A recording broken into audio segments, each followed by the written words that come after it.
Nos toca ver hoy día lo que corresponde a la gametogénesis, fertilización, implantación, el periodo embrionario, preembrionario, hasta la tercera semana, periodo embrionario de la cuarta a octava semana y derivados de las hojas blastodérmicas. Entonces vamos a conversar sobre esto. Viendo la pantalla, ¿verdad? Delegados, delegadas. Sí, doctor, sí se ve. Perfecto, muy bien. Comenzamos entonces el inicio del desarrollo humano.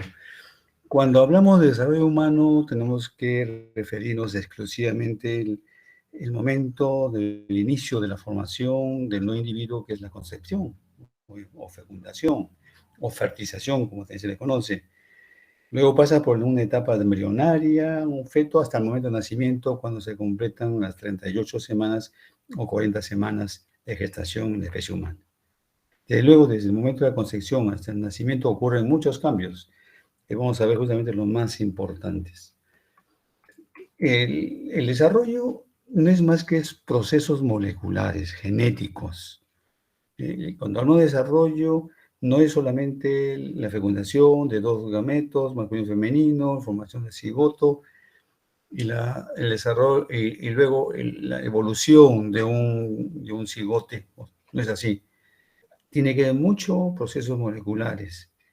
Esas moléculas que participan en el desarrollo son factores de transcripción. Ustedes en biología celular se han llevado moléculas de señalización, moléculas receptoras. O sea, todo es un complejo. De tal manera que cuando nace una criatura con serios defectos morfológicos, es decir, con algunas malformaciones congénitas, no hay que pensar en problemas que ha tenido la gestante en las últimas semanas, sino desde el momento de la concepción. Ahí se produce muchas veces el problema de que los gametos no están muy bien organizados, no están bien constituidos. Y después los factores de transcripción, las vías señalizadoras, las moléculas receptoras pueden fallar también. Entonces, de un inicio ya se instalan esos defectos que luego van a aparecer en el momento del nacimiento. Bien. Es un cuadrito clásico donde permite ver los periodos del desarrollo, ¿no? Aquí en días son 266 días, en semanas 38 a 40 semanas. 3 periodos: preembrionario, las 3 primeras semanas, primera semana, segunda y tercera semana. Luego tenemos el periodo embrionario de la cuarta a la octava semana y el periodo fetal de la semana novena a la semana 38 o 40 semanas. Bien, después de que se forma el cigoto, una vez que ocurre la fertilización, entonces en la primera semana, ¿qué cosa va a ocurrir?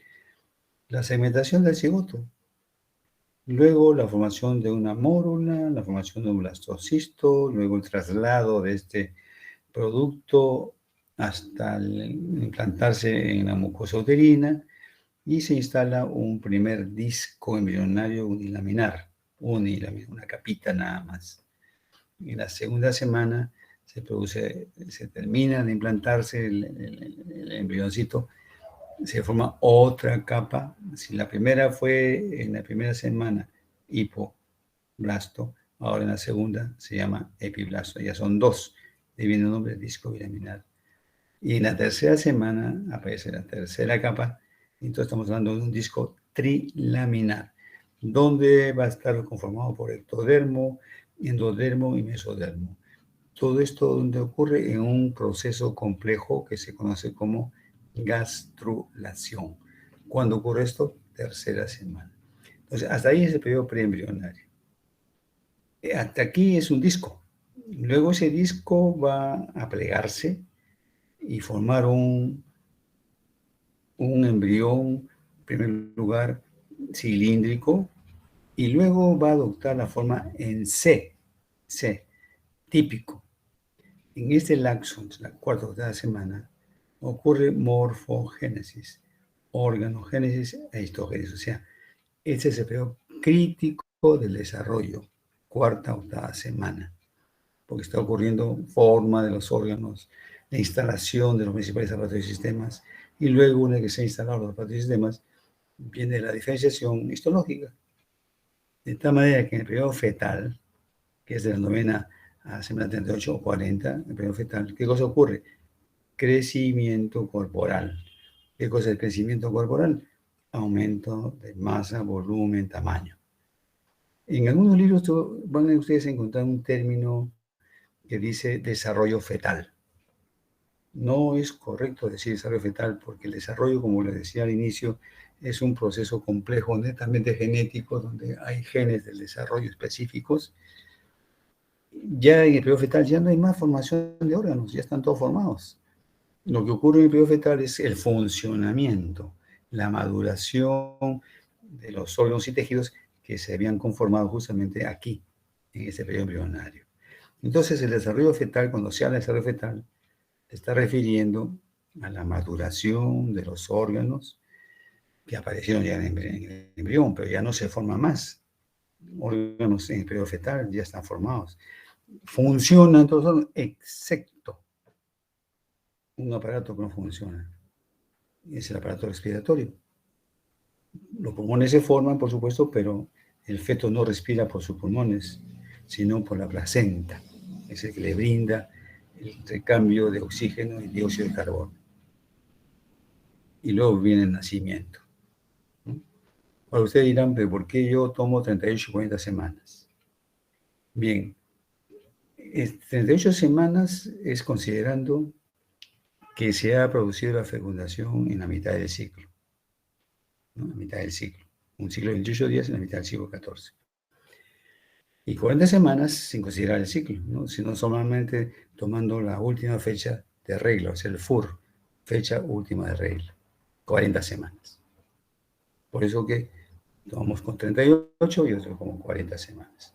Se toma como referencia 40 semanas, ¿no? Porque es más fácil que la mujer se acuerde cuándo fue su última fecha de regla, el FUR, fecha última de regla, que saber cuándo estuvo ovulando, cuándo tuvo relaciones coitales con su pareja, ¿no? A veces no recuerda. Entonces es más fácil de recordar. A veces muchas mujeres apuntan en su calendario tal fecha, ¿no? Comenzó su menstruación. Bien, eso es entonces la diferencia entre 38 y 40 semanas. Perfecto. Vamos a ver entonces el origen de los gametos. Ya el doctor Ramírez ha explicado todo lo que es la anatomía del aparato reproductor masculino. Entonces aquí simplemente vamos a referirnos a la gametogénesis. Todo proviene de la CGP. ¿Qué cosa es CGP? Células germinativas primordiales. Empiezan a migrar hacia las gónadas, en desarrollo, por una proliferación mitótica, pero esta migración, estas células nunca van solas, siempre van acompañadas de genes, en este caso Steel Factor, van acompañándolo, ¿no? Pero a veces esos genes que van acompañando mutan, y al mutar entonces estas células CGP, o sea, germinativas primordiales, como que se pierden, como que toman otro camino, no llegan a su destino final, y ese error que tienen en la migración puede generar muchos problemas en el varón, entre ellos el seminoma, que es el cáncer del testículo. ¿No? El cáncer de testículo no aparece de la noche a la mañana, eso puede tener su origen muy tempranamente que está ahí madurando, ¿no? Siempre es un problema de cáncer, tiene que haber el problema netamente celular más el problema ambiental. Se fusionan ambos y sale pues, el tumor maligno.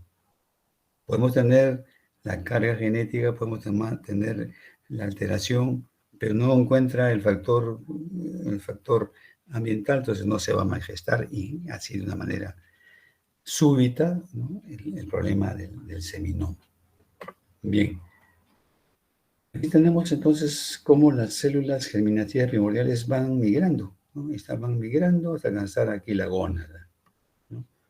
¿Pero de dónde se derivan estas CGP, esas células germinativas primordiales? Se derivan justamente, acá está, epiblasto, el epiblasto acá. Este es un embrioncito de 2 semanas. Les decía que en la primera semana se formaba el hipoblasto, acá está en rojito, y en la segunda semana se aparecía la otra capa, que es el epiblasto. De aquí se forman las CGP y se ubican aquí, en el saco vitelino. Este es el saco vitelino, un anexo importante en el embrión. Y de aquí comienza la migración. Está migrando, migrando, migrando, hasta llegar justamente a la gónada de información. Entonces, estas migraciones van pues acompañados por genes, que es el Steal Factor, básicamente. Bien. ¿Cuáles son las fases de la gametogénesis? La primera fase viene a ser el origen embrionario de las células germinales, o sea, no se forman en el propio embrión, sino en una capa del embrión, que es el epiblasto, y su migración, ¿no? Su migración hacia las gónadas. Luego el aumento del número de células germinales mediante mitosis, luego la meiosis, si ustedes saben ya la meiosis en qué consiste, y luego la maduración estructural y funcional de los gametos. La primera fase es común para el gameto masculino y femenino. La segunda y tercera y cuarta fase como que son similares, algunas diferencias, por supuesto, que lo vamos a analizar. ¿De acuerdo? Pero la primera sí es común tanto para el gameto masculino y femenino. Veamos entonces cómo es que se va a realizar justamente este problema de la gametogénesis masculina. Fíjense, este es un factor con su respectivo receptor, moléculas encargadas de orientar a CGP en la fase final, de aproximación hacia su destino. Acá están en ese uterino, se ubican y de aquí comienzan a migrar. Fíjense, todos los genes responsables de todo este proceso.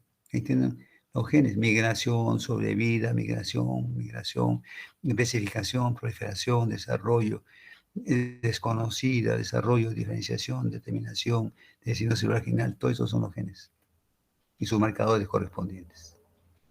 No es tan fácil simplemente, ya se formaron y comienzan a migrar, no es así. Tiene su control genético. Control genético.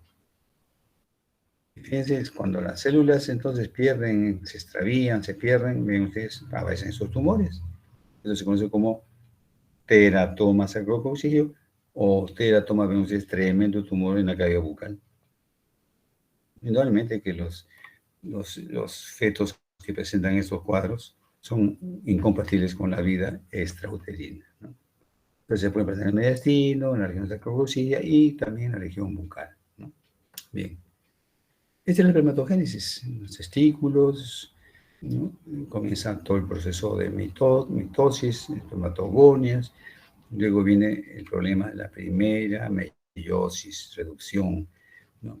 Hacia la célula madre tiene 46XY, las células hijas van a tener la mitad, 23X, 23Y, y de ahí comienza un proceso de metamorfosis, que es la espermatogénesis, para formar justamente espermatozoides, y ese pasaje de espermátides a espermatozoides se llama espermiogénesis, que no es lo mismo que espermatogénesis, espermiogénesis.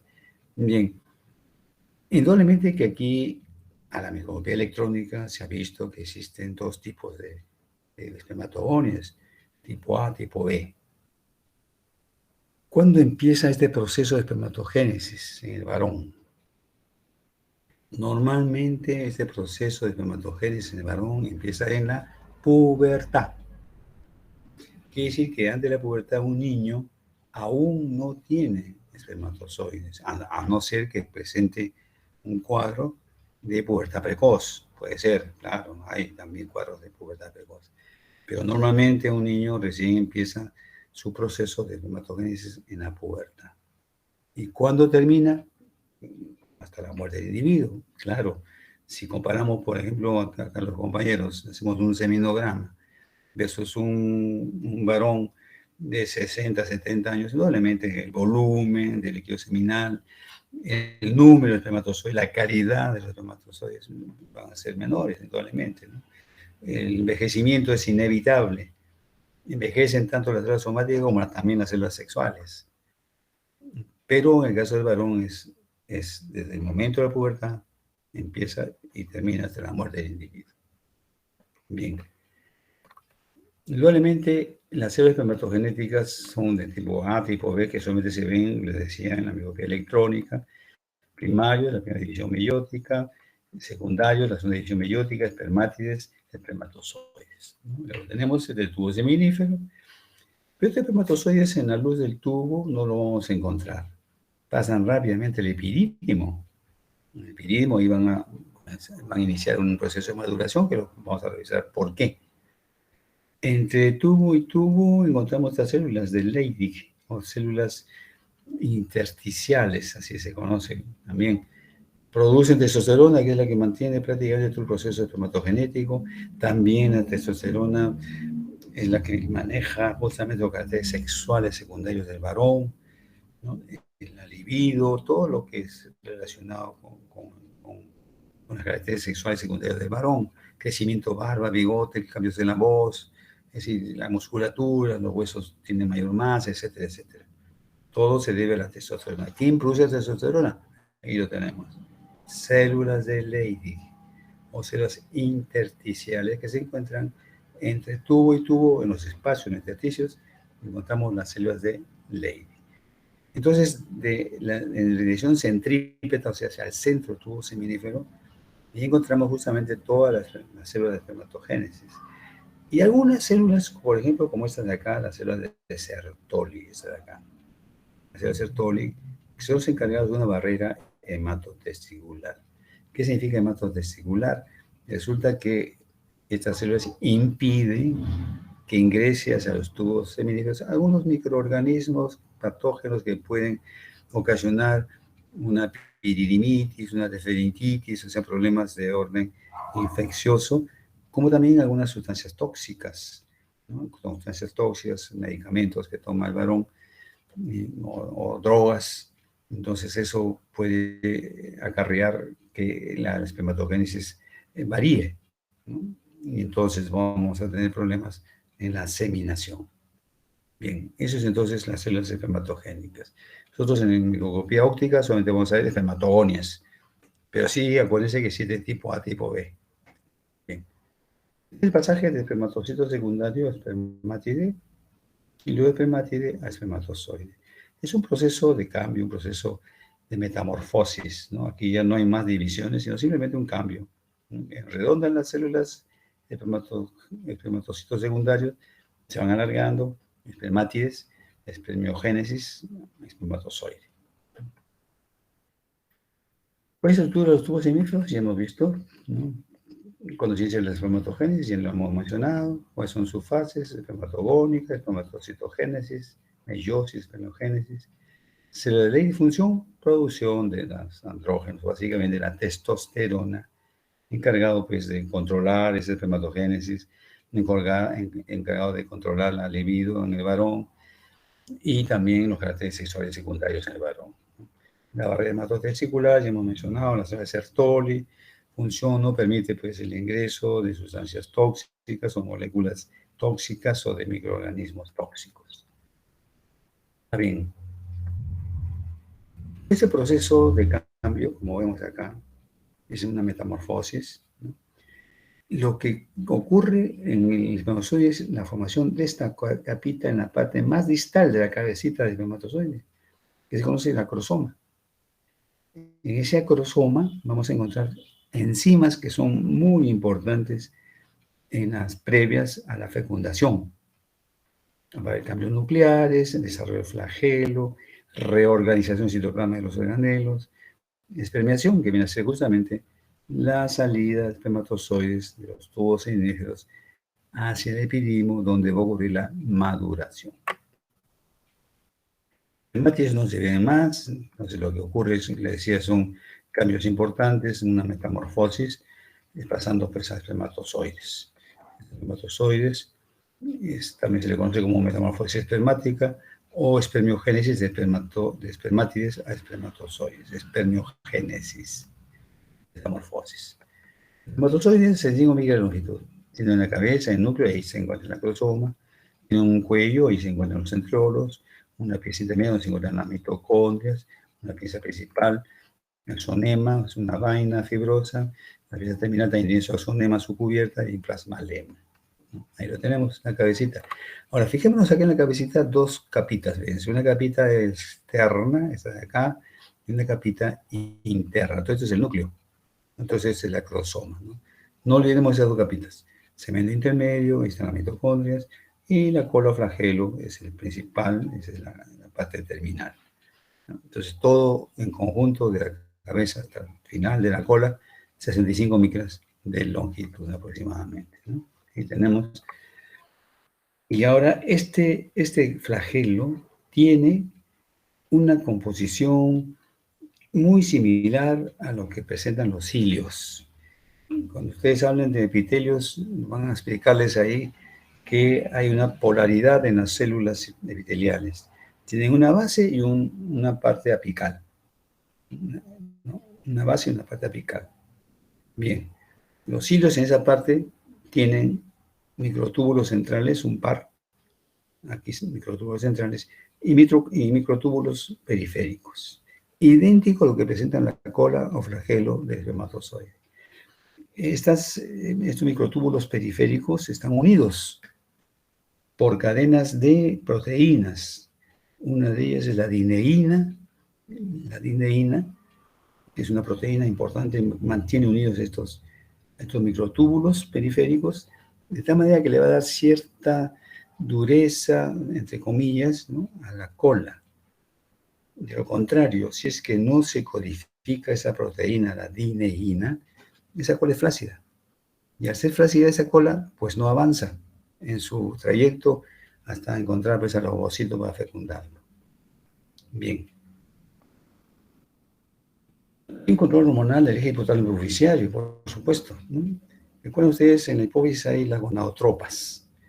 Las gonadotropas que tienen que ver con los órganos sexuales. En el caso del varón, toda esa línea espermatogenética está controlada por la FSH. La FSH. La FSH, que viene a ser la hormona folículo estimulante, pero que no encaja acá, porque nosotros no tenemos en nuestros testículos, en nuestros tubos sanguíneos no tenemos folículos. Eso está bien para el sexo femenino. Entonces se ha convenido llamar a esta FSH EGSH, hormona estimulante del epitelio germinativo. EGSH, hormona estimulante del epitelio germinativo. Entonces es la que controla justamente todo este proceso de cambios de la espermatogénesis. Y la otra gonotropa es la LH. La LH.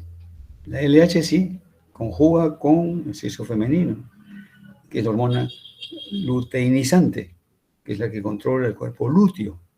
Pero nosotros no tenemos cuerpo lúteo. Entonces, esta LH se ha convenido, que se conoce como ICSH, hormona estimulante de las células intersticiales o de Leydig, que son las que van a producir, ¿qué cosa? La testosterona. Entonces, bajo la influencia de quién produce testosterona, bajo la forma de esta gonadotropa, que es la ICSH, hormona estimulante de las células intersticiales, homóloga a la hormona luteinizante en femenino.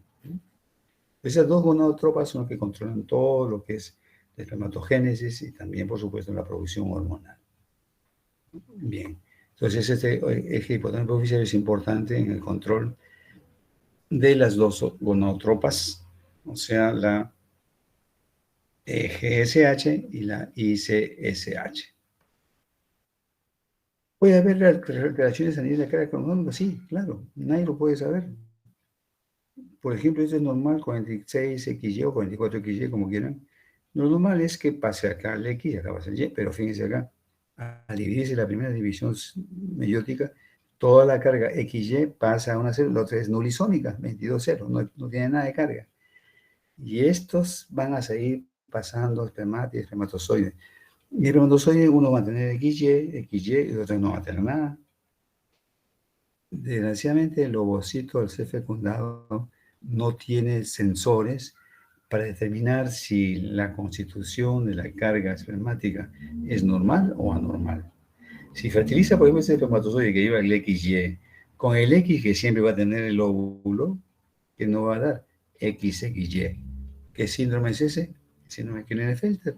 Es un varón que tiene características muy similares al sexo femenino, pero tiene el Y. Basta que tenga el Y para que sea varón. Y si fertiliza este espermatozoide que no tiene carga, es nulisómico, cero, con el X que tiene el óvulo, ¿qué va a dar? 45X0, o sea, va a dar un síndrome de Turner. Las chicas Turner tienen 45,0. Entonces, ¿eso puede ocurrir? Sí, puede ocurrir. Eso puede ocurrir en la primera división meiótica, se llama no disyunción. Fíjense aquí. Lo normal es esto. XY, la célula normal en el varón, XY, XX, YY. Acá, XY, toda la carga acá, es no lisómico. Se sigue dividiendo, XY, XY, acá 0, 0. Esa es la no división en la primera división mayor. Como también puede ocurrir en la segunda, la primera es normal, fíjense aquí, XX, Y, ahí está, la división.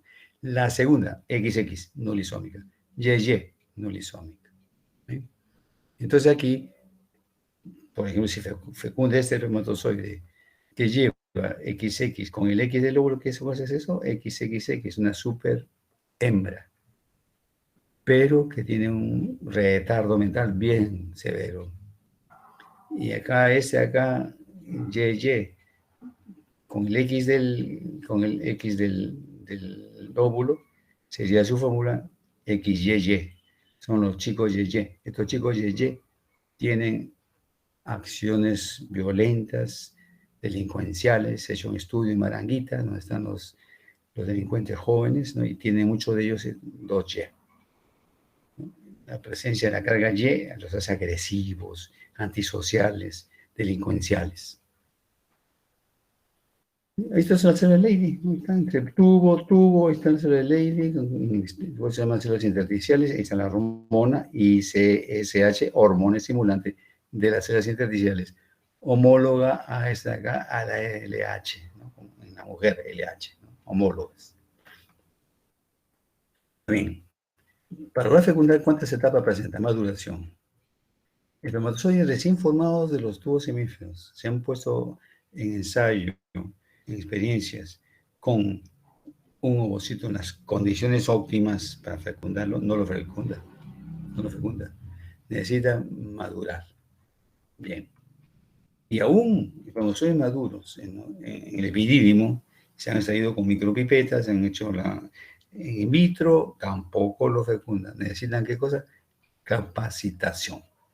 ¿Dónde se capacitan? En el útero o tropas uterinas, ¿no? Y esto genera, pues, de que haya una reacción que se conoce como reacción acrosómica, ¿no? Donde los espermatozoides, cuando hay esta reacción acrosómica, es un hecho que los espermatozoides ya están capacitados, están listos para poder fecundar, ¿no? Bien. El ovocito quiere que sea fecundado, ¿no? El ovocito tiene las mismas características del sexo femenino, ¿no? Las sexos femeninos son engreídas, un poquito tercas, ¿no? Un poquito sobraditas, ¿no? Otras son, pues, demasiado orgullosas, ¿no? Pero le ponen condiciones de espermatozoide. Si no está maduro, no fecundas. Ah, ya, está maduro, pero te falta capacidad. Si no estás capacitado, no puedes fecundar. Entonces, siempre el espermatozoide lo tienen ahí marcado, ¿no? Tiene que estar maduro y al mismo tiempo tener capacitado, ¿no? Entonces, en el transporte de movilidad, la cola cumple una función importante, pero no propio. El espermatozoide propiamente no tiene movimiento. ¿Quién le genera movilidad?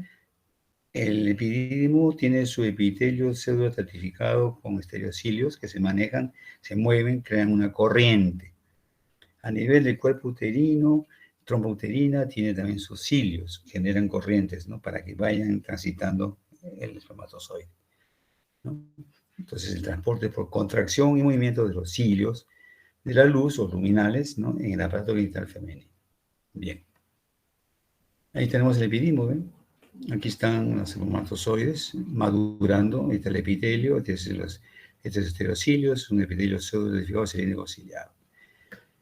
En algunos libros mencionan y dicen que el epidídimo sirve como reservorio de espermatozoides, como un depósito de espermatozoides. Y no es así. Porque imagínense ustedes, por ejemplo, aquí los compañeros están enfrascados en sus estudios, no tienen pensamientos libidinosos, no tienen actividad sexual. ¿Qué pasaría si estarían ahí depositándose año tras año, mes tras mes, los espermatozoides?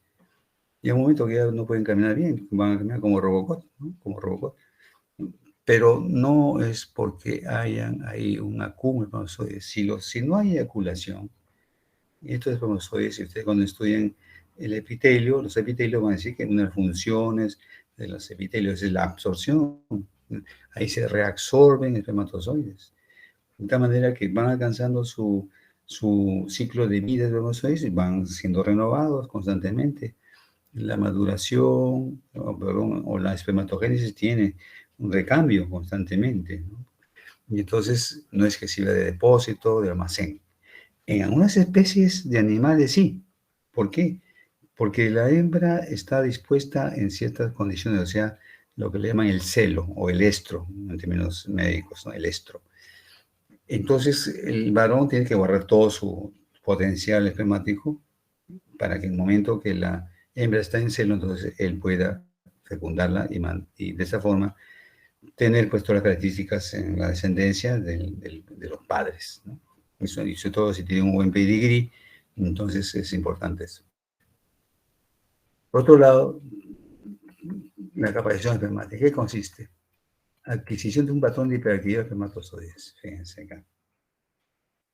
Le decía que en la cabeza del espermatozoide había dos membranitas, ¿de acuerdo? Bien, la primera membranita, la externa, la pierde cuando madura en el epidídimo. Y la segunda membranita la pierde acá. Cuando llega el espermatozoide, después de haber luchado con toda una corona de células que acompaña al ovocito cuando es expulsado del ovario, y también para pasar esta barrera, que es la última pasada, que se llama zona pelúcida, esa de acá medio amarillita. Entonces ahí las enzimas, fíjense, en la cabecita. O sea, se libera la segunda capa, ya está lista la cabecita y empieza a producir por exocitosis, o sea, hacia afuera, acrosina, neuraminidasa, proacrosina, acrosina, unidad de inhibidor, hialuronidasa, fosfatasa ácida, beta-glucuronidasa, beta-glucosidasa, etcétera, etcétera. Todas las enzimas son importantes ¿para qué? Para poder pasar esta última barrera que tiene aquí el ovocito, que es la zona pelúcida, para lograr entrar y fecundar justamente al ovocito acá. Esa es la captación espermática. Y la liberación pues, de la otra capita, la interna, que le decía hace unos momentos. El hemograma, justamente si hacemos un hemograma, todos nosotros que estamos acá en varón, vamos a encontrar hasta un 20% de alteraciones en la forma del espermatozoide. Más allá del 25%, ese varón es infértil. El volumen 2 a 3,5 mililitros de todo el líquido eyaculado. pH ligeramente alcalino, 7,35 a 7,5. Número, 50 millones por mililitro. Entonces, si un varón tiene 3 mililitros de volumen de líquido seminal, entonces es fácil sacar cuántos espermatozoides hay. Si hay 3 mililitros y son 50 millones por cada mililitro, son 150 millones de espermatozoides, los cuales 80% deben ser normales, 80-90% móviles a 2 horas, 50-60% móviles a 8 horas, 10-20% móviles 30 horas, ¿no? Velocidad, fíjense la velocidad, como decía, no tiene movimiento propio, 3 milímetros por minuto, no avanza mucho, sino por las contracciones rítmicas del epitelio. Eso es lo que se puede encontrar, y esto es lo normal. Puede tener una cabeza grande, gigante, una cabeza pequeña, dos cabezas, dos colas, una cabeza en forma de flecha, rugosa, o aquí trastornos a nivel del cemento intermedio o pieza intermedia, esa de acá. De esto encontramos, como les repito, no pueden pasar más del 25%. En cualquier hemograma que se realice, siempre vamos a encontrar formas anormales, pero no debe exceder más del 25%. Unas coloraciones clínicas, bueno, se forman muchas veces anticuerpos anti-espermatozoides, ¿no? Y entonces a veces falla también la barrera hematotesticular, ¿no? Que células inmunes intersticiales no presentadas tengan acceso a antígenos espermáticos, y los anticuerpos se generan contra estos antígenos celulares, ¿no? Van destruyendo, ¿no? También el uso de pantalones bien ajustados, bueno, ahora no tanto, ¿no? Porque ahora pues usan los pantalones, los chicos usan sus pantalones sueltos, ¿no? Tipo palazo. Pero antiguamente había el síndrome del jean. ¿Por qué se llamaba el síndrome del jean? Se usaba muy apretados los pantalones. Y entonces lo que sufrían eran los testículos. O a veces se ponían a jugar, como ustedes, por ejemplo, cuando era presencial en las clases, vamos a un partidito de fulbito, ya van a jugar su partidito de fulbito. Con la ropa que tienen ahí, entonces, movimiento, el bamboleo, para aquí, para acá, los espermatozoides chocan, ¿no? Entonces puede generar algunos traumas, ¿no? Unos traumas. Y esos traumas pueden generar anticuerpos, ¿no? Contra esos antígenos celulares, y generar pues destrucción, autodestrucción de la línea espermatogenética. Aquí tenemos el caso de adenocarcinomas, el cáncer testicular, ¿no? Es un testículo sano, aquí está el cáncer, aquí está el tumorcito, ¿no? Se llama seminoma. Varicocele, forma de insuficiencia venosa caracterizada por tortuosidad y dilatación anormal de las venas espermáticas.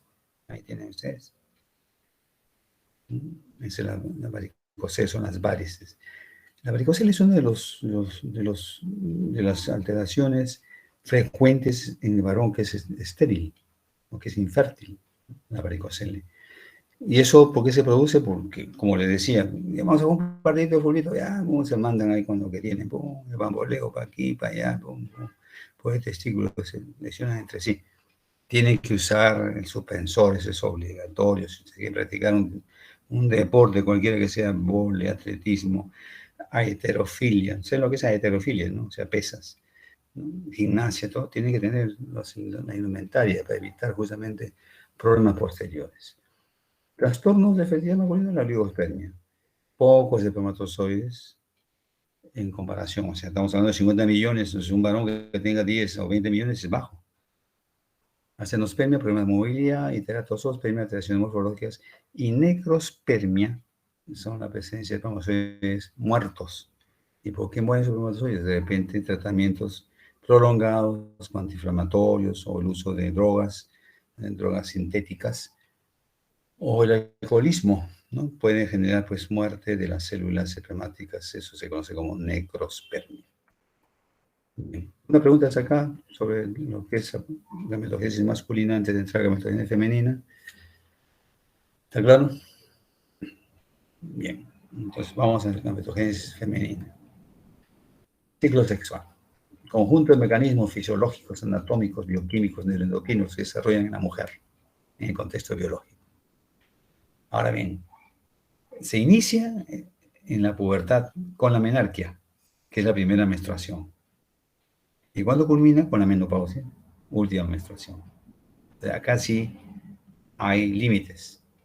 Empieza en la pubertad y termina antes de, o sea, los 45, 50 años. ¿No? Culmina con la menopausia, o menopausa, como se le llama. Ciclo sexual, si bien para su mejor estudio en ciclo ovárico y ciclo uterino. ¿Cuándo empieza el ciclo ovárico, o sea, la ovogénesis en la mujer? A 20 semanas de la vida prenatal, estamos hablando de periodo fetal, 20 semanas. Entonces, las células germinales primordiales se diferencian en ovonias, eso comienzan a multiplicarse, ovocitos primarios, y empieza la primera división meiótica. Fíjense, estamos hablando 20 semanas de la vida prenatal. Y esta primera división meiótica queda detenida en la profase, en el periodo diploteno.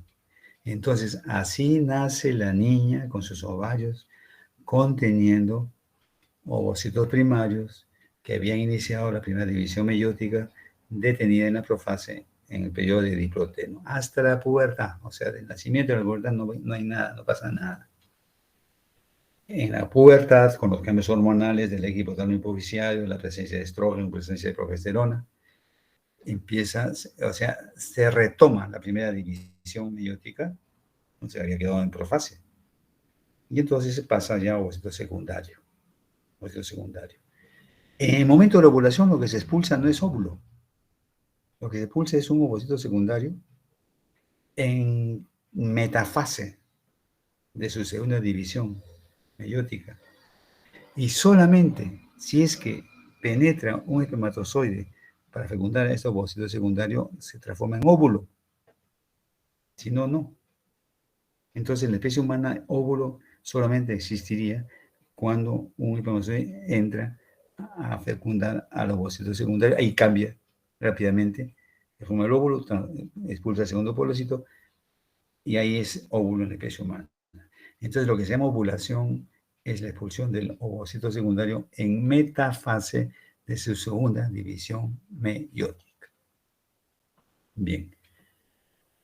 Tenemos las ovogonias, ¿no? La multiplicación, luego pues los ovocitos primarios, ¿no? Empieza su primera división, ovocitos secundarios, si es que es fecundado, entonces se transforma en óvulo y expulsa el segundo corpúsculo polar, ¿no? Solamente si es fecundado, entonces óvulo, si no, degenera como tal.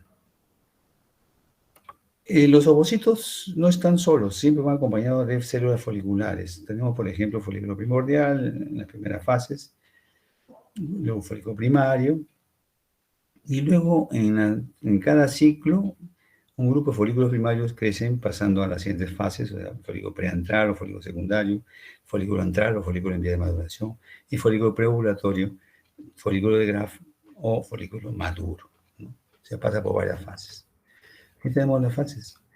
Es una capita de células planas primordial, cúbicas primario, una sola capita unicapa, unilaminar, varias capitas de células primario multilaminar, varias capas.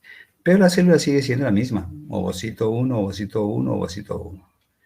Cuando empieza a formarse estas cavidades acá que se llama antro, nos estamos hablando ya de un folículo secundario o preantral acá.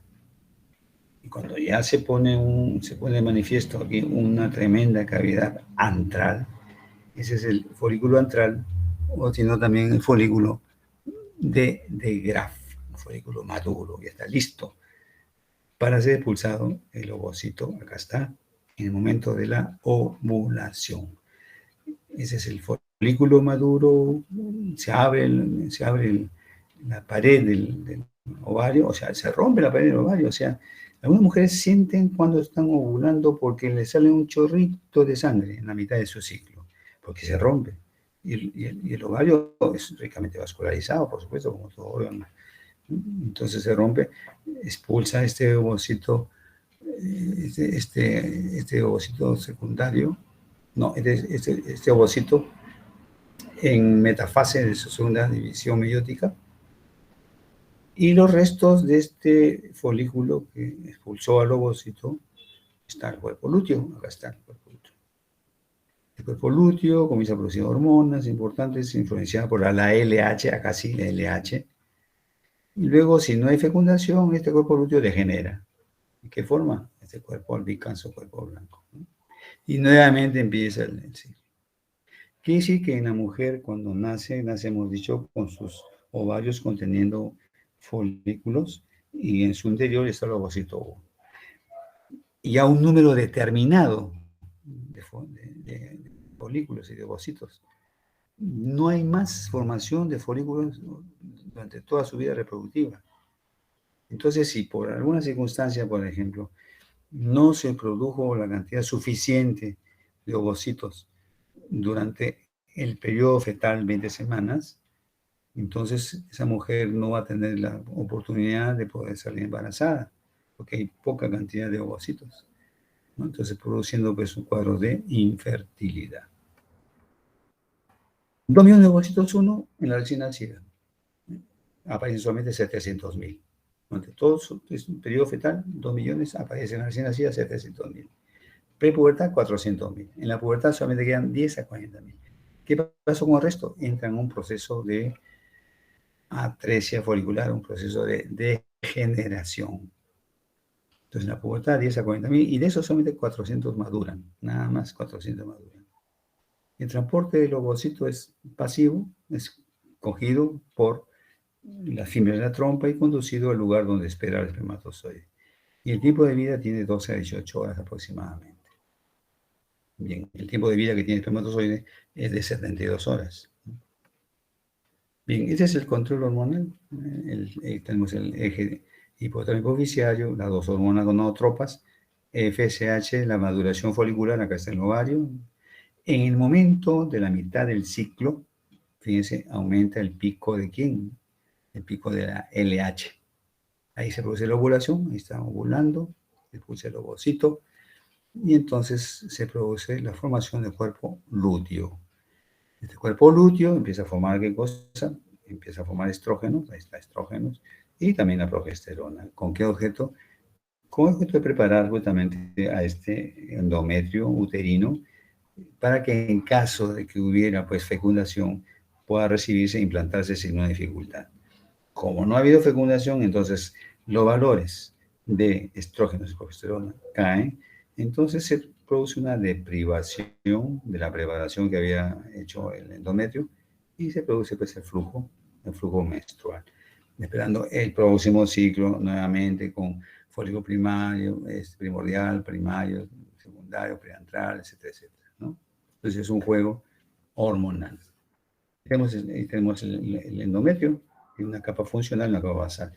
Como todo epitelio, la capa basal no se toca para nada. Lo que cae en cada ciclo es la capa funcional del endometrio. Eso es lo que cae. Entonces la capa basal es la que va a renovar en el próximo ciclo nuevamente la capa funcional del endometrio. Dos fases, una fase proliferativa. Miren ustedes acá cómo son las glándulas. Es un epitelio monostratificado cilíndrico sobre el estroma. Este es el estroma o tejido conectivo. Glándulas endometriales tubulares. Y en la fase secretora, glándulas tortuosas de luz amplia, ¿no? Ahí lo tenemos, ¿ven? Es más compacto, hay una compactación. Aquí están muy separadas, como ven ustedes las glándulas, muy separadas. En cambio, acá ya están más compactas. Y estas glándulas en la fase secretora son tortuosas, aserradas, una luz amplia y hay secreción en su interior, ¿no? Ahí tenemos entonces, en caso que haya fecundación, ven ustedes, el cuerpo lúteo ya no degenera, sigue y se transforma en cuerpo lúteo de la gestación. Ahí está implantándose el embrioncito, las glándulas se encuentran en fase secretora y abundante vascularización, ¿no? Para garantizar justamente la implantación del blastocisto. Entonces, ¿cuándo se da cuenta la mujer que está embarazada? Al inicio de ¿quién? De la tercera semana. Porque fíjense, el día 14 ocurrió la fecundación, al día 21 ya tiene una semana, al día 28 ya tiene 2 semanas. Al inicio ya que le tocaba su menstruación, no le vino su menstruación, entonces ya está con la tercera semana. Entonces dice, no pasa nada, tengo un retraso solamente de un día, 2 días. Falso. Tienen una semana, 2 semanas, iniciando ya la tercera semana. Entonces ya tienen un embrión trilaminar, ¿no? Un embrión trilaminar. Unos trastornos menstruales que tienen la polimenorrea, periodos cortos, la oligomenorrea, periodos largos, hipermenorrea con sangrado abundante, hipomenorrea con sangrado escaso, ¿no? Hay variantes también, por supuesto, pero cuando los trastornos menstruales se acompañan con espasmos, o sea, con cólicos, y cada ciclo es igual, y hay que ver. Puede ser que esté presentando sus ovarios algunos quistes y ver si reaccionan frente a un tratamiento, si no, ya tiene que ser extirpados quirúrgicamente. Bien. La pregunta frecuente es: ¿qué cantidad normal de espermatozoides se eyacula en una relación coital? Hemos dicho 50 millones por mililitro. ¿Y el volumen eyaculado está en relación directa al número? No. No necesariamente tiene que ver vamos a suponer, ¿no? Un pacientito me decía, pero doctor, fíjense, yo lleno un preservativo, pero solamente había 5 millones de espermatozoides, era oligospérmico. Pero sigo lleno, sí, también llenas, pero tienes solamente 5 millones, insuficiente para que puedas fertilizar. O sea, no hay una relación directa el número con el volumen eyaculado. El mío tiene un solo ciclo, ¿podría tener hijos? Claro. En los órganos pares, si un órgano está atrofiado o no se desarrolló, el otro suple la función, ¿no? Suple la función. A mi tío le hicieron una vasectomía, pero mi tía salió embarazada. ¿Es posible? Sí. ¿Cómo? Desgraciadamente el varón cree que cuando se hace la vasectomía ya para el mundo, entra a todas partes, lo que se mueve, ahí está el hombre. Y no es así. Tiene que pasar por lo menos un mes. Acuérdense que ¿dónde maduran espermatozoides? En el epidídimo. ¿Cuánto mide el epidídimo? 6 metros.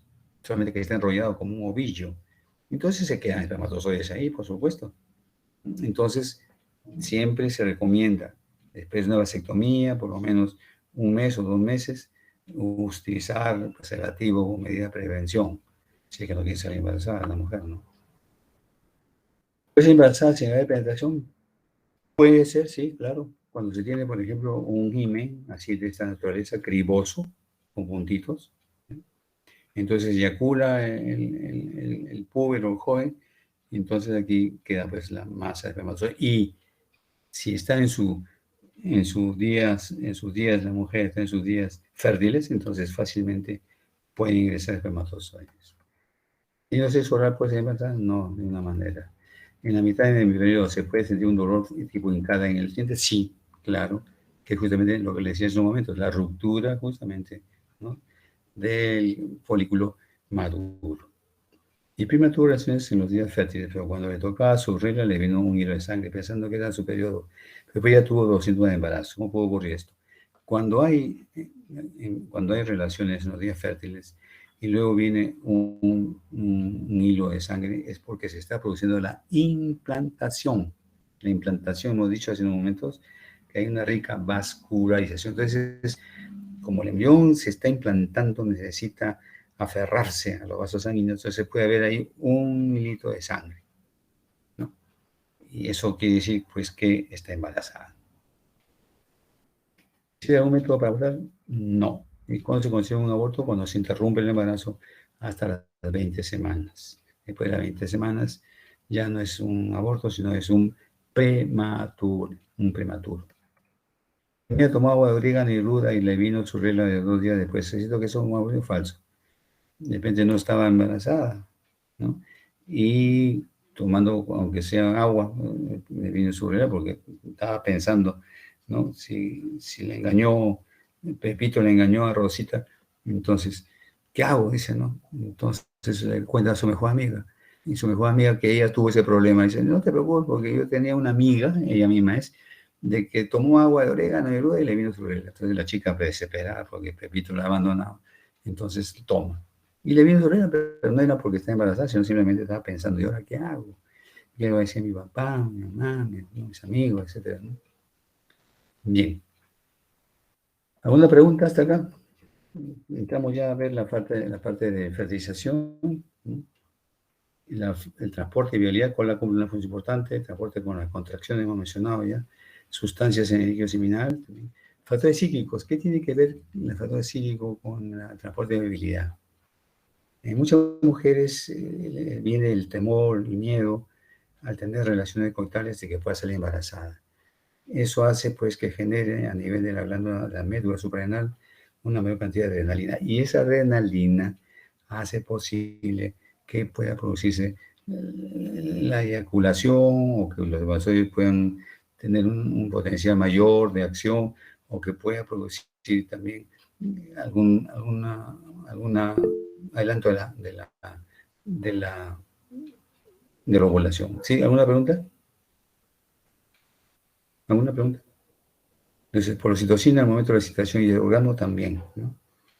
Y el metabolismo, glucólisis aerobia, anaerobia, oxidación aerobia. Bien.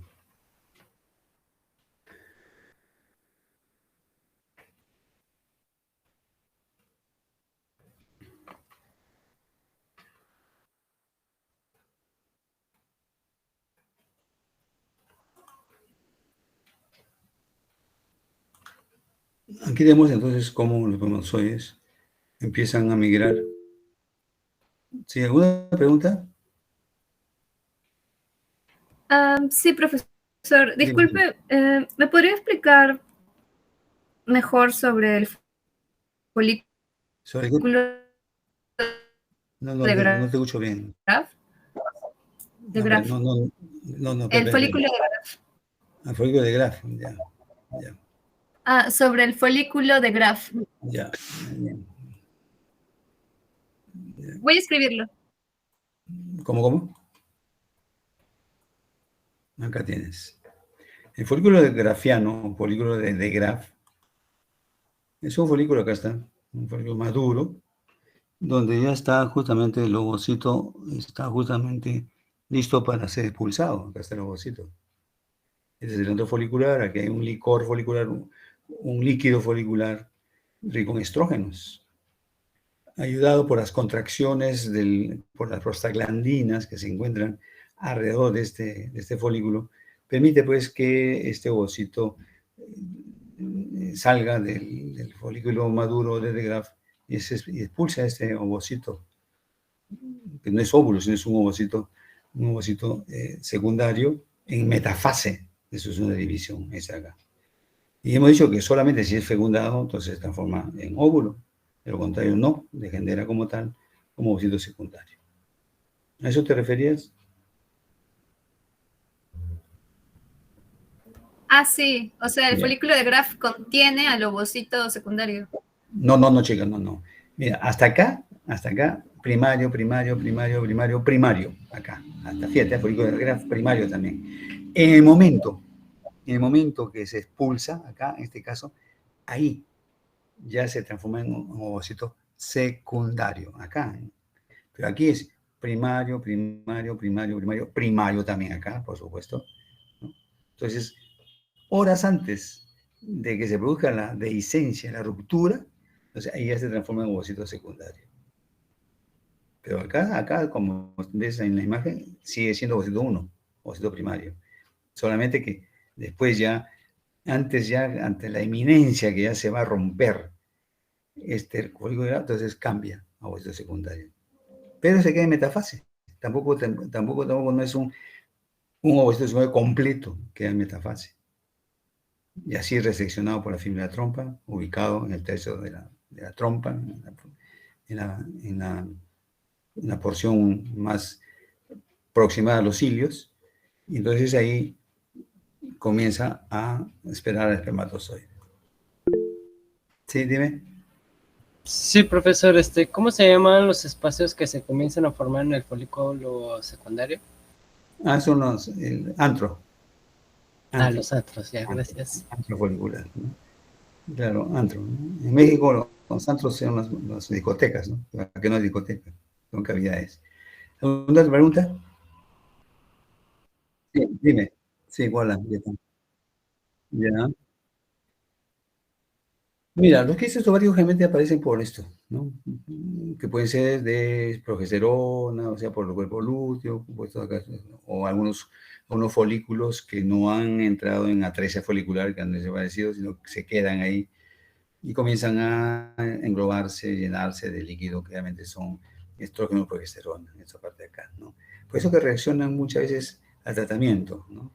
Al tratamiento tomando justamente no como anticoncepción oral hormonal, sino comienza a tomar lo que se utiliza como anticonceptivo, que tiene pues cantidades de estrógeno y progesterona, para regular justamente, ¿no?, todo este ciclo, ¿no?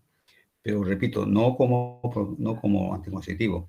Probablemente muchas veces una puber de 12, 13 años está tomando eso, pero no como anticonceptivo, sino simplemente como regulador, para evitar justamente que se produzca un mayor número de quistes en el ovario, ¿no? Bien, ¿alguna otra pregunta? Perfecto. Entonces, vamos entonces ya a continuar.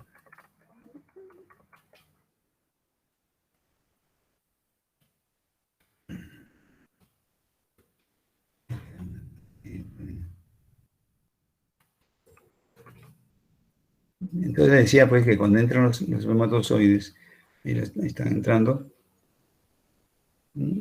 comienzan a penetrar, llegar, y aquí encuentran pues al ovocito, y cuando entra el espermatozoide se produce la fecundación y es óvulo, ¿no? Y luego comienza su transporte, ¿no?, ya para encontrar la implantación en el endometrio uterino. Ahora bien, habíamos hablado de la zona pelúcida, cuando dijimos de la reacción acrosómica. Fíjense, esta zona pelúcida que si lo ven al microscopio normal óptico, tiene, fíjense, 1, 2, 3, 4 capas tiene, ¿no? No es tan delgadita como aparentemente podría pensarse. Entonces, contra todo esto, tiene que ir, pues, por eso tiene que capacitarse el espermatozoide para liberar sus enzimas. Cuando libera las enzimas de capacitación, se dice que es una reacción acrosómica o reacción acrosomial. Entonces, cuando penetra en la zona pelúcida, es bastante densa, no es tan simple, ¿no? ¿Cómo comienza entonces? La membrana pelúcida tiene pues 4 glicoproteínas, ZP1, ZP2, ZP3, ZP4, ¿no? Y se realiza pues la fecundación en la ampolla de la trompa. ¿Cuánto dura? 24 horas. Aquí ya fíjense, se liberó las 2 capitas que les decía. Ahí está la parte del acrosoma, ¿no? La acrosoma, y entonces comienza a liberar sus enzimas para abrirse paso entre las células que se conoce como corona radiada, antes de llegar a la membrana pelúcida aquí moradito, independiente de la membrana plasmática que es esta de acá, del citoplasma ovular. Entonces, dime. Sí, profesor, ¿esas coronas radiadas son células nuevas o se podría decir que son también alguna vez fueron células foliculares? Así es, claro, muy bien, claro, sí, sí, acompañan al ovocito, pues, ¿no? Son células acompañantes. Por eso se llama corona radiante, ¿no? Sí, es bastante densa. Por eso que nadie preguntó, pero ¿por qué tanto número de espermatozoides? Son 50 millones por cada mililitro. Si un varón tiene 3 mililitros, una multiplicación simple son 150 millones. Entonces la gente dice, pero ¿por qué tanto 150 millones si solamente uno es el que va a fecundar? Pues porque tiene que pasar una serie desde la salida, desde los tubos seminíferos o de la salida del epidídimo. La uretra masculina sirve como oriniducto y espermiducto. ¿Qué pH tiene qué pH tiene la orina? Ácido. Entonces, en la pared de la uretra peniana hay acidez. Los espermatozoides hemos dicho en qué pH actúan. Ligeramente alcalino, 7,3, 7,5. Entonces, al pasar por esa acidez, hay una gran cantidad, una muerte tremenda de espermatozoides. Llegan a la vagina ¿qué pH tiene? Ácido también, hay unos bacilos de Döderlein. Ahí mueren otros tantos miles de espermatozoides. Y los pocos que logran pasar hacia el cuello uterino, al cervix, entonces van a llegar a la trompa, ¿no? Pero también ahí ya van agotándose, ¿no? Porque es largo, que hemos dicho que no tienen una movilidad propia, sino que las contracciones rítmicas que tiene justamente estos epitelios de las vías femeninas, entonces coadyuva, ¿no? A que lleguen sin ningún problema. Entonces es bastante densa esa población de células de corona radiada. Entonces luego tenemos ahí también otro detalle, reconocimiento. No puede haber jamás, nunca, un espermatozoide de un animal fecundar a un óvulo humano o viceversa. Un espermatozoide humano puede fecundar a un óvulo de una hembra de cualquier otro mamífero. Imposible. Hay un reconocimiento. Hay un reconocimiento. Ese reconocimiento es tipo antígeno-anticuerpo, o sea, llave cerradura. Si la llave le hace la cerradura, entra. Si no le hace la cerradura, no entra. Y justamente un problema que tiene el varón o la pareja de infertilidad es que normal, hay buena producción de espermatozoides, hay buena producción de ovocitos, pero cuando va a entrar el espermatozoide a fecundar a ese ovocito, no le permite, no lo reconoce como tal. Entonces hay un problema de antigenicidad. Entonces, la pareja no puede tener hijos, habiendo buena producción de espermatozoides, habiendo buena producción de ovocitos. Hay un reconocimiento. Y luego, si lo reconoce como tal, ahí debe una adhesión. Luego una reacción acrosómica, como hemos mencionado, para penetrar, y eso se conoce como denudación cuando pasa ahí está fíjense cómo está la cabecita fenestrada con poritos para que salgan las enzimas, acá está la zona pelúcida. Esto ya se produce la denudación, entonces aquí está la reacción acrosómica para liberar las enzimas y pasar justamente esta membrana pelúcida. Lo tenemos ya, pasó, tomó contacto con la membrana pelúcida. Entonces la otra etapa se llama penetración de membrana pelúcida, hay receptores, por supuesto, con la ZP2, esterasas, sacrosina, neuraminidasa, son las enzimas. Luego se produce una fusión de la membrana de los gametos, ahí están fusionándose con la membrana plasmática, y luego ingresó y empieza, aquí ya se produjo el óvulo, empieza la división mitótica de segmentación.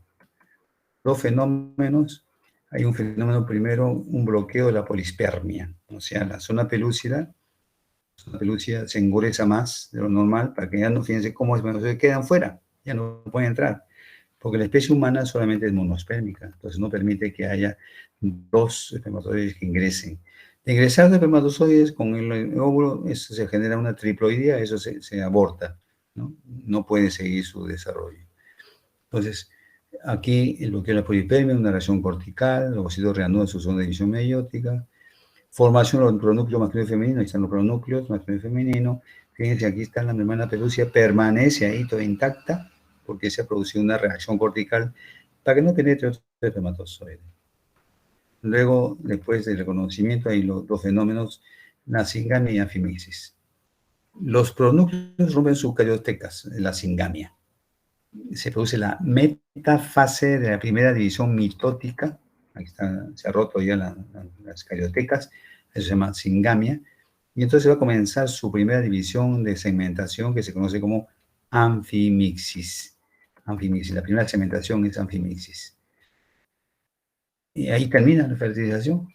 Empieza la primera división mitótica, la segmentación del cigoto, ¿no? Del cigoto. Bien, aquí hay intercambio de material genético. Entonces, ¿cuáles son las consecuencias de la fecundación? Se restaura la diploidía, ¿no es cierto? N del espermatozoide más N del óvulo, 2N. Formación de una célula completa, tiene su núcleo, tiene su citoplasma, tiene sus organelas, se redistribuye el material citoplasmático. Queda establecido el sexo genético, el sexo cromosómico y el sexo cromatínico. Nadie puede cambiar su sexo cromosómico.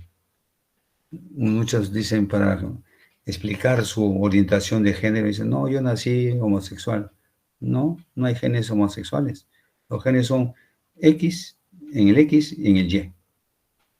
Ese se llama sexo cromosómico. Sexo genético, los genes que determinan el sexo. Y cromatínico, la presencia de cromatina sexual, ¿no? Entonces, podrá ver, los transexuales podrán cambiar de sexo,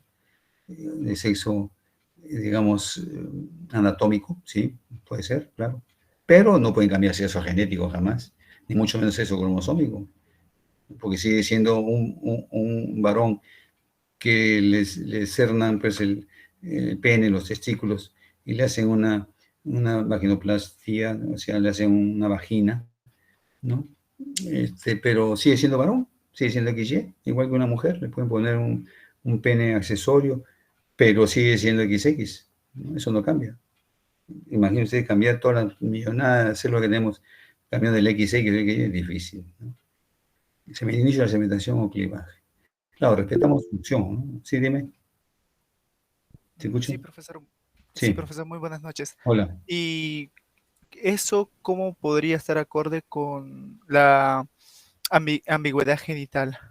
Es que mira, fíjate, en el caso de ambigüedad, o sea, ambigüedad sexual, así se llama, se debe más que todo a problemas en la gestación, en la mujer, gestación, hay problemas hormonales. Uno de ellos es la hiperplasia suprarrenal congénita, o sea, la glándula suprarrenal crece y al crecer puede generar una hiperandrogenización en la mujer. Entonces ahí genera justamente ambigüedad sexual, ¿no? O sea, los genitales externos no concuerdan con los genitales normales que debe tener una mujer, ¿no? A eso me refiero. Y en el caso del varón, no puede reconocerse, a veces no han descendido los testículos, entonces se han quedado en la mitad del camino, o sea, en el canal inguinal. Entonces, al no llegar los testículos a su posición definitiva, ¿qué pasa? No hay producción androgénica. Al no producir andrógenos, entonces no hay diferenciación de los genitales externos, más no los genitales internos, ¿no? Externos. O sea, eso se llama ambigüedad sexual. Pero siguen siendo XX o XY. Eso sí no lo cambia. Entonces va a haber un pseudo hermafroditismo masculino o un pseudo hermafroditismo femenino. Pseudo, o sea, falso, ¿no? Pero no hay bueno, yo en toda la experiencia que tengo nunca he visto un hermafrodita, ¿no? No, en la especie humana el hermafroditismo es rarísimo, rarísimo. Es decir, que tenga tanto ovario y testículos, pues se llaman hermafroditas, no porque tengan vagina y pene, ¿no? Sino los gametos, o sea, ovario, testículo. En uno solo, que se conoce como ovotestis, ovo de ovario, testis, testículo. Entonces es un poco difícil en la especie humana. Esa es la ambigüedad sexual, ¿no? Entonces hay que hacer ahí, cuando nace una criatura con ambigüedad sexual, lo primero que hay que hacer es si tiene o no tiene cromatina sexual. La cromatina sexual es positiva en la mujer. ¿Por qué? La mujer tiene 2X. XX. Entonces tiene una cromatina sexual. Hay una formulita sencilla para sacar cuántas cromatinas sexuales debe tener. Tiene 2 cromosomas X, entonces -1, según la hipótesis de Lyon, L-I-O-N, Lyon, dice que el número de cromatina es igual al número de X menos 1. La mujer tiene 2 X, -1, 1, positivo.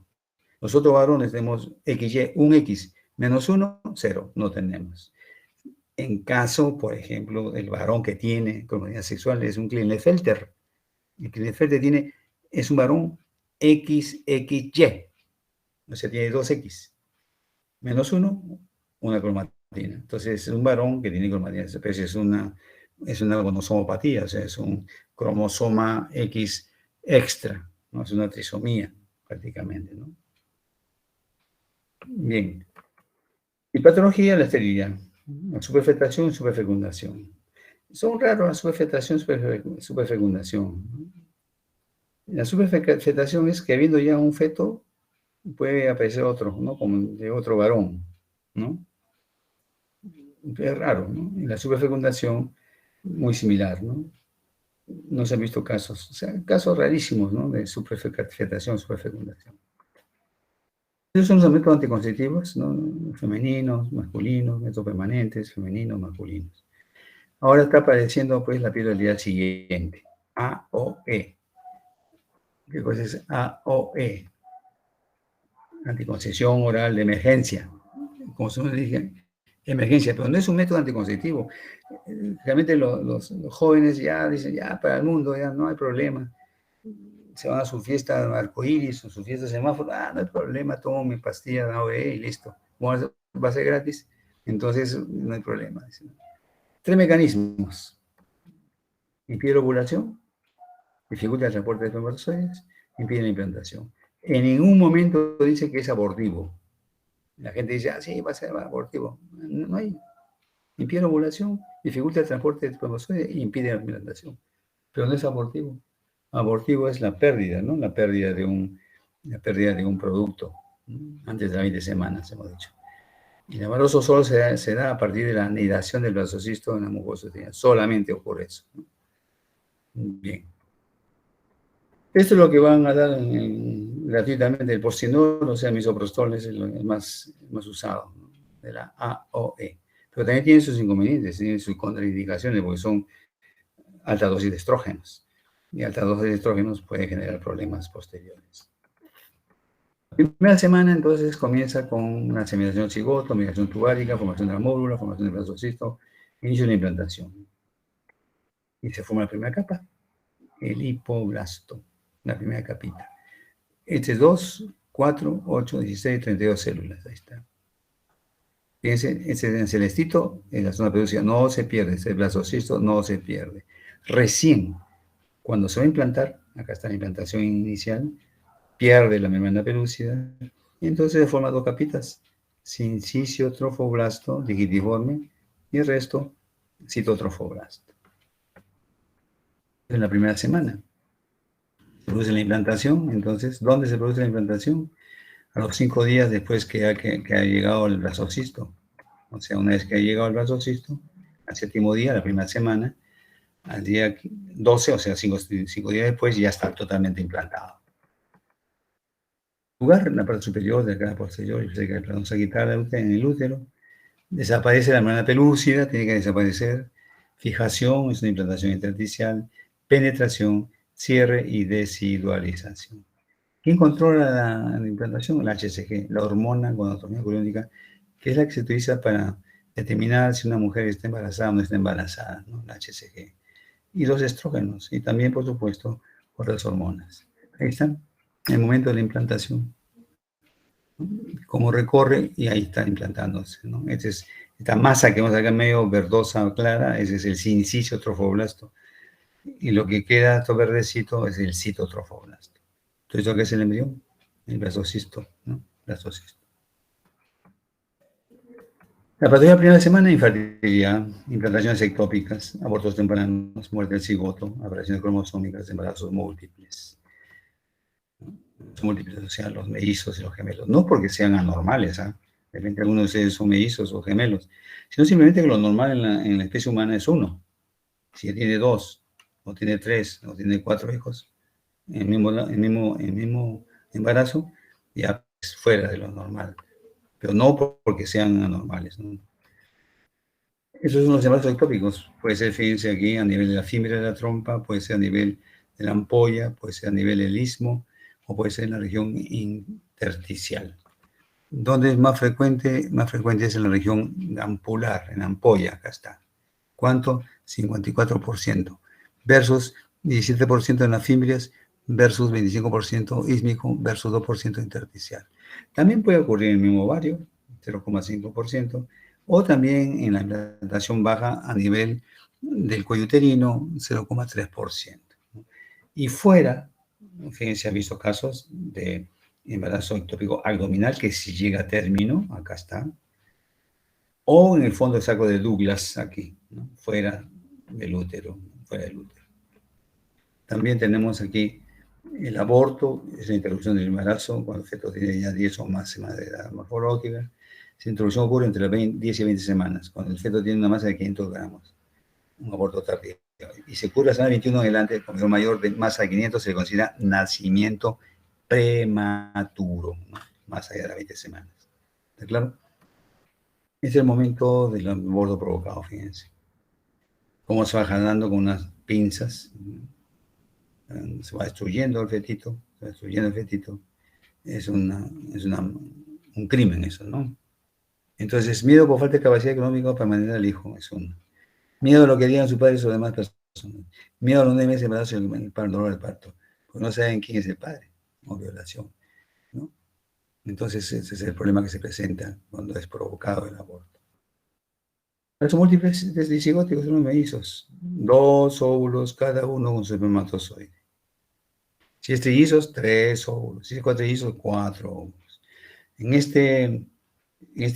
3 años de pandemia ha habido un incremento de embarazos múltiples, un incremento.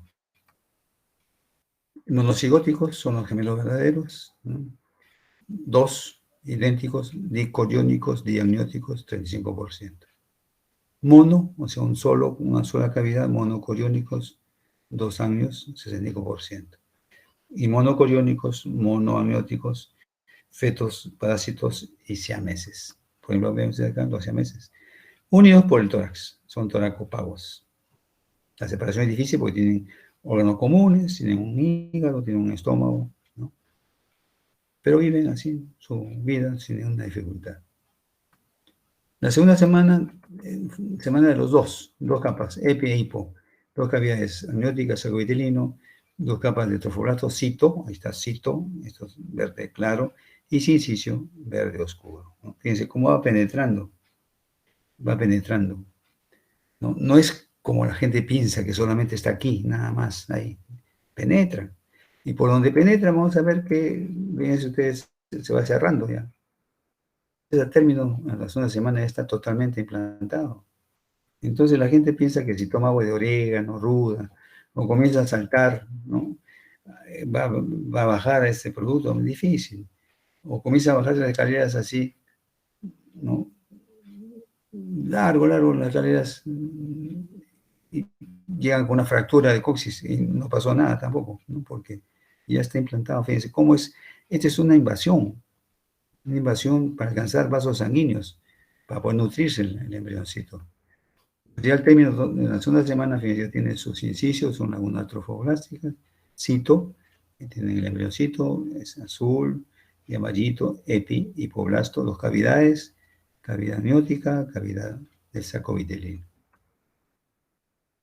Tercera semana, y esta semana ocurren cambios decisivos, la gastrulación, hemos dicho, con la presencia de línea primitiva, la notocorda, cuerda dorsal, el desarrollo del aparato, del sistema nervioso, neurulación, desarrollo de los somitas, desarrollo temprano del aparato cardiovascular. Y hay cambios decisivos en el embrión de 3 semanas. Tenemos las 3 capas, ecto, meso, endodermo, ¿no? Entre la notocorda, cuerda dorsal, la formación del tubo neural, los primordios del sistema nervioso central y periférico, Estas son células crestas neurales que van a migrar y van a dar diversos derivados, ¿no? Eso lo vamos a dar a su debida oportunidad. Nosomitas. Estas nosomitas son bloques de mesodermo, ambos lados de la línea media, ¿no? El embrión es cilíndrico, como hemos dicho. Primero es cilíndrico, después ya se hace el embrión en C, ¿ven? En C. Aquí hay velocidades coriónicas que van a traer sangre materna, se instala una circulación muy primitiva, embrionaria. El corazón todavía no es tetracavitario, sino es un tubo cardíaco, pero ya tiene sus arterias y sus venas. Entonces, una circulación flujo y reflujo. Flujo y reflujo. O sea, entra sangre y sale sangre. Es una circulación embrionaria. El corazón es un tubo cardíaco. Y luego las tres capas tienen sus derivados, por ejemplo, el ectodermo superficial, el ectodermo, el ectodermo. Epidermis, el cabello, las uñas, glándulas de la piel, mamarias, hipófisis, esmalte, oído interno, cristalino.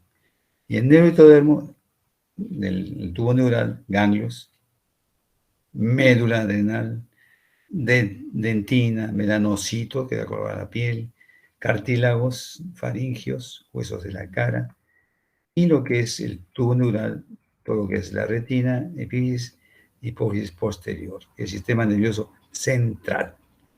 Todo es ectodermo, superficial y neuroectodermo. Del endodermo que se deriva justamente los epitelios y glándulas de la tráquea, o sea, todo lo que es el aparato respiratorio, del tubo digestivo, hígado, páncreas, epitelio del vejiga urinario, uraco, epitelio de la faringe, cavidad timpánica, tubo auditiva, amígdala, células secretoras tiroides, paratiroides, células reticuloepiteliales del timo. Y del mesodermo, de la cabeza, que va a dar origen, cráneo, conjuntivo de la cabeza, cemento de los dientes. El somos paraxil, músculo, seno de la cabeza, tronco y extremidades, dermis y tejido conjuntivo, huesos, excepto del cráneo. El intermedio, con un nefrótomo, urogenital. Y lo que es el mesodermo lateral, tenemos tejido conjuntivo, músculo liso, pleura, pericardio, peritoneo, corazón, hematopoéticas, linfáticos, corteza adrenal, vaso. Cada una de estas capas está codificado para que pueda formar exclusivamente esas estructuras. El mesodermo no puede formar sistema nervioso, ni el ectodermo puede formar, por ejemplo, músculo. Ya está codificado genéticamente en el desarrollo qué estructuras van a ser formadas por el mesodermo, cuáles por el ectodermo y cuáles por el endodermo. No puede haber juxtaposición. Todo está ya controlado genéticamente. Cuando hay una mutación, sí, aparecen estructuras, por ejemplo, en esos teratomas que hemos mencionado, un teratoma cervicococcígeo bucal, ahí se encuentra tejido derivado ectodérmico, mesodérmico, no, porque son tumores, ¿no? En los tumores sí hay pues una alteración completa de los derivados de las hojas germinativas o blastodérmicas. Y en el periodo embrionario, la cuarta semana, fíjense acá, ya comienza una circulación, siempre es flujo y reflujo. Aquí también, en el caso, por ejemplo, que lo habíamos mencionado aquí en los somitas, cuando hablamos de los somitas, acá están, los somitas. Aquí hay dos neuroporos, uno rostral o anterior, es acá, y el neuroporo posterior. Esto debe cerrarse el día 25, día 27, o sea, cuarta semana. Se debe cerrar. Entonces, ¿qué pasa con esos neuroporos? En la cuarta semana ya está totalmente cerrados, de 25, 27, cuarta semana. Totalmente cerrados los neuroporos rostrales de 25 días y caudal 27 días. El corazón primitivo, ese tubo cardíaco, empieza a latir, claro, un latido bastante débil, por supuesto. Y el embrioncito mide de 2 a 3,5 milímetros, pequeñísimo, no ya ni a medio centímetro, ahí está el embrioncito. Está cerrado acá arriba y abajo también, ¿eh? Este es el cordón umbilical que va a conectarse con la futura placenta. Sexta semana, aquí sí hay un detalle importante. Aparece aquí esta hernia umbilical fisiológica, 8 a 11 milímetros. ¿Qué pasa con esta hernia umbilical fisiológica? el hígado cumple una función hematopoyética, por lo que crece tremendamente el hígado y no deja espacio para que las sales intestinales se ubiquen en su posición definitiva. Entonces las sales intestinales tienen que salen. Y eso se conoce como hernia umbilical fisiológica. Cuando salen, sexta semana. Y luego tienen que regresar, pero eso ya regresa más adelante en el periodo fetal. ¿Cuánto mide un embrioncito de 6 semanas? 8 a 11 milímetros, o sea, 1 centímetro y una línea. Chiquito todavía. Está la hernia umbilical fisiológica, en el cordón umbilical. Y eso tiene que retornar entonces ya en el periodo fetal. El final del periodo embrionario, fíjense, la carita ya es casi humana, ¿no? Faltan unos retoques nada más. Ven ustedes cómo está el pabellón auricular, muy abajo. Tiene que subir. Las fosas nasales todavía no están formadas totalmente, igual que los ojos están muy separados entre sí. Concluye etapa embrionaria, la cara adopta una apariencia humana, desaparece la membrana digital. Los deditos que aparecían antes, en la 5ª semana, están unidos con una membrana interdigital. Entonces esta membrana interdigital ya desaparece. Tanto los dedos de las manos y los pies, pues están los piecitos libres, con sus deditos, igual también acá. Los genitales externos aún no se han diferenciado. No hay diferencia. Ustedes ven un embrioncito de 8 semanas, no pasa nada, no se sabe si es masculino o femenino. Y empieza la osificación de los huesos largos, o sea, tanto el miembro superior como el miembro inferior. Entonces, ¿cuánto mide un embrioncito? Aproximadamente hasta 30 milímetros. ¿De cuántos 30 milímetros? 3 centímetros. Muy bien. No sé si tienen alguna pregunta, algo que no esté claro. Dime. O sea, en el caso de feto, infeto, Ah, ya, eso, claro. Sí, ya. ¿cómo, Se cómo trata, lo- fíjate, de feto, sí, de feto, infeto, por ejemplo, cuando se produce un embarazo gemelar, ¿ya? Un feto puede introducirse en otro feto, ¿no? O sea, no desarrollan paralelamente los dos, sino que uno se introduce en el otro. Entonces, al nacer, dice, ya nació un feto conteniendo otro feto, ¿no? Como si fuera algo extraño. No es que sea algo extraño, sino eran dos, uno se fusionó en el otro, ¿no? Se llama feto infetus. Feto infetus. Lo vamos a ver, lo presentamos un casito cuando hablemos del aparato del periodo fetal, ahí tenemos 2 casitos de esos interesantes. Feto infetus. Esos son embarazos gemelos. Igual también que los parásitos, ¿no? Los fetoparásitos. Puede haber en un niño, puede nacer con 4 extremidades inferiores, por ejemplo. ¿Y de dónde aparecieron esas 4 extremidades? 2 son de otro feto que está dentro de ese feto, ¿no? Feto infetus. ¿Bien? Muy bien. ¿Alguna otra pregunta?